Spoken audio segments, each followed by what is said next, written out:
विदेश मंत्री एस जयशंकर जिस तरह से भारत विरोधी ताकतों का डटकर सामना कर रहे हैं, उसने कई देशों को परेशान कर दिया है। Our own experience in the case of China, 45 years, when a country actually sort of does not observe written agreements with a neighbor, then I think you have cause for concern here. चीन के सरकारी अखबार global times ने कहा है कि भारत अपने पड़ोसी देशों को डरा रहा है। Because immediately after our independence, we experienced aggression. We experienced an effort to change our boundary. India बार बार कह रहा है कि चाइना अपने इंटरनेशनल लॉ और एग्रीमेंट्स की रिस्पेक्ट नहीं करता, इसीलिए वो कहते हैं कि पीस एंड ट्रंक्विलिटी नहीं है बॉर्डर के ऊपर, इसीलिए 10,000 फौजी जो हैं वो भेजने पड़ रहे हैं। चाइना ने मांगा है मुआवजा मांगा है $38 मिलियन, यानी कि $3.80 लाख।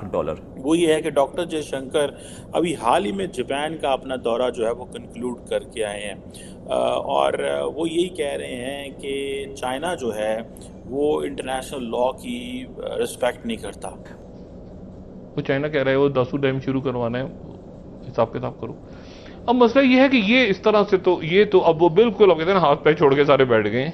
वो टोक्यो में बैठ के ये कह रहे थे कि टोक्यो नहीं रिप्रेजेंट करता, हम करते हैं। चाइनीज जो है वो मतलब हम उनके लिए जान देने को तैयार हैं, वो हमारे लिए जान देने को तैयार है। वैसे फिलहाल तो वो हमारी जान लेने को तैयार नजर आ रहे हैं। और साथ ही साथ वो कह रहे थे कि ग्लोबल साउथ में हम ही वो मुल्क हैं जो कोई रास्ता निकाल सकते हैं और जो कलेक्टिव वॉइस है ग्लोबल साउथ की उसको रिप्रेजेंट करते हैं। जापान का फ़ायदा उठाया जा सके, जापान को भी डराया जा। पीसफुल राइज ऑफ चाइना का टर्म इस्तेमाल करेंगे तो बहुत सारे लोग इस पर परेशान हो जाएंगे।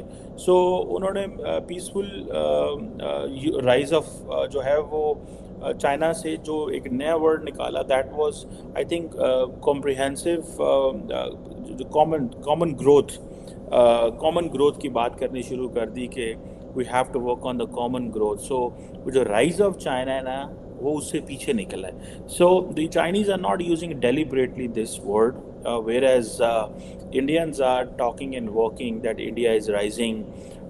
डॉक्टर दुनिया कह रही है कि जैसे डॉक्टर जयशंकर कह रहे हैं कि ग्लोबल साउथ में हम ही हैं, हम में बिलीव किया जाता है और ये चीज़ें वो कह रहे हैं। बहरहाल लेट्स सी इस हवाले से क्या होता है, लेकिन ये जो चीज़ सामने नज़र आ रही है वो ये है कि इंडिया ने अपने बायलैटरल फ्रेमवर्क में भी अपना काफ़ी ज़्यादा आ गया हुआ है। ये जितने क्वाड मेंबर्स हैं उनके साथ बायलैटरल ताल्लुकात भी, जैसे अमेरिका के साथ 2+2 है।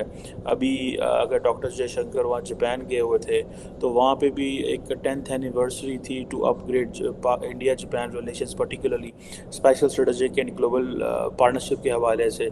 इस तरह ऑस्ट्रेलिया के साथ इंडिया का 2+2 है। So all these countries they have 2+2 with India. लेकिन जैसे हम बात कर रहे थे कि जो इंडिया है वो